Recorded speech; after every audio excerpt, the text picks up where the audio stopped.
Par une soirée orageuse, alors que la plupart des gens cherchaient refuge contre la pluie, Braden Foster se sentit attiré par un simple acte de bonté qui allait se transformer en cauchemar. Les rues de son quartier suburbain étaient glissantes sous la pluie, le bruit du tonnerre résonnant au loin. Lorsque Braden remarqua une femme âgée luttant contre les intempéries, serrant son manteau fin autour de ses épaules, elle semblait frêle et vulnérable. Sans hésiter, Braden s'approcha d'elle. Lui tendant la main, « Laissez-moi vous aider », dit-il doucement. La femme, qui se présenta comme Madame Eleanor Whitlock, hésita avant d'accepter son aide. Ses mains étaient froides, tremblant légèrement alors que Braden la guidait vers la sécurité de sa maison. Une vieille maison à 2 étages, au bout de la rue. La vieille maison dégageait un sentiment d'histoire, avec sa peinture écaillée et ses murs couverts de lierre, mais elle avait aussi une atmosphère étrange et désolée. À l'intérieur, Madame Whitlock remercia Braden chaleureusement.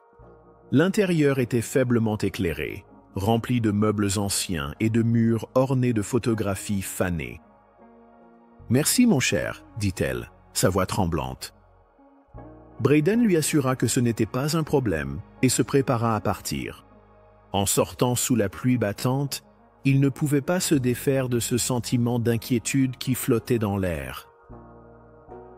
Cette nuit-là, Braden s'installa dans sa routine, les événements de la journée s'effaçant déjà de sa mémoire. Mais sa tranquillité fut brisée par le son aigu de la sonnette. Sa mère ouvrit la porte, révélant 2 policiers sur le seuil. Le nom de Braden fut mentionné et il rejoignit rapidement la conversation, le cœur battant. Braden Foster. Un agent demanda d'un ton sévère. Braden hocha la tête, confus. « Vous êtes accusé de vol et d'agression, » dit l'agent. Les mots frappèrent comme un coup au ventre. « Madame Eleanor Whitlock affirme que vous lui avez volé et que vous lui avez fait du mal. » L'esprit de Braden s'emballa. « Ce n'est pas vrai. Je l'ai juste aidée à rentrer chez elle, » protesta-t-il. Malgré ces explications, les agents insistèrent pour qu'il les accompagne au poste. Ses parents, déconcertés et inquiets, ne pouvaient que regarder leur fils se faire emmener. Au poste, Braden raconta son histoire en détail, sa voix tremblante de frustration et d'incrédulité. Le détective, écoutant sa déclaration, semblait sceptique.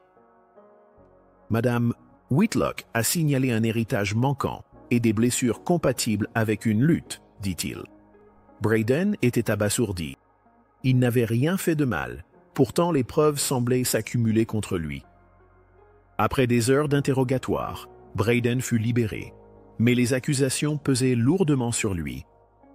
Le lendemain à l'école, il se confia à sa meilleure amie, Jenna.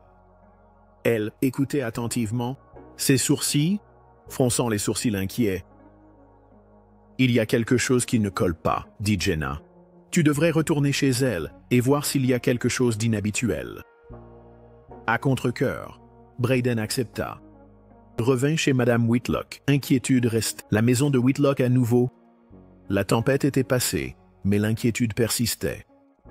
Il frappa à la porte, mais il n'y eut pas de réponse.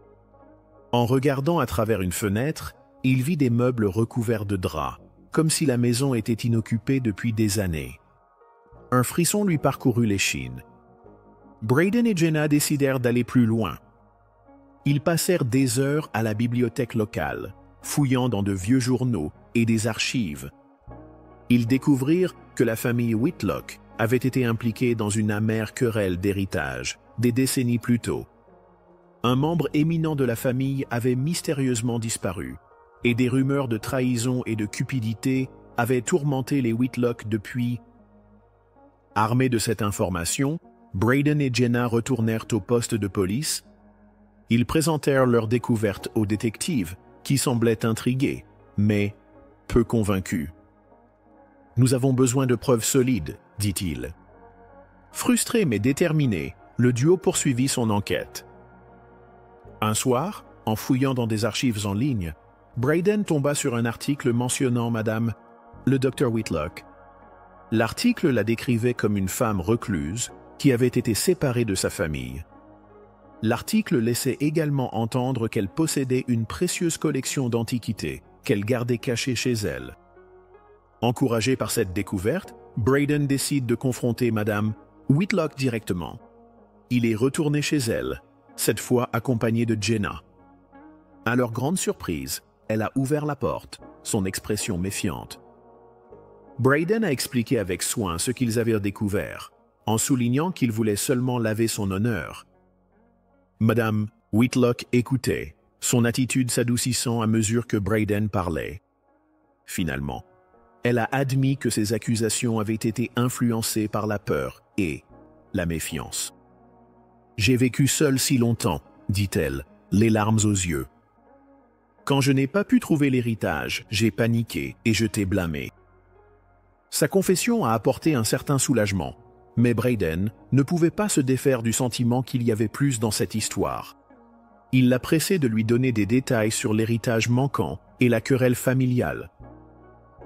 Madame Whitlock a hésité avant de révéler un compartiment caché dans son salon. À l'intérieur se trouvait une collection de lettres et de photographies qui dépeignaient une image d'une famille déchirée par la cupidité et la trahison.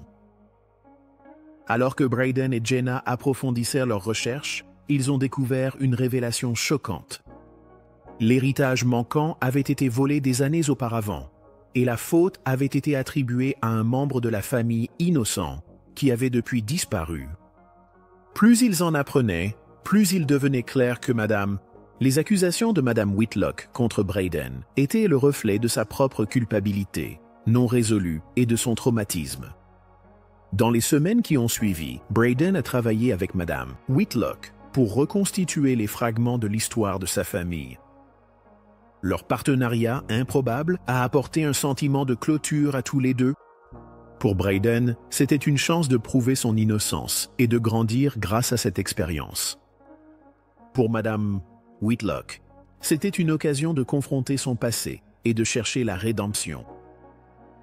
Au moment où le mystère fut résolu, Braden avait appris de précieuses leçons sur la résilience, l'empathie et le pouvoir du pouvoir, le pouvoir de la compréhension. Ce qui avait commencé comme un cauchemar s'est transformé en un voyage de découverte de soi et de guérison, laissant Braden à jamais changer.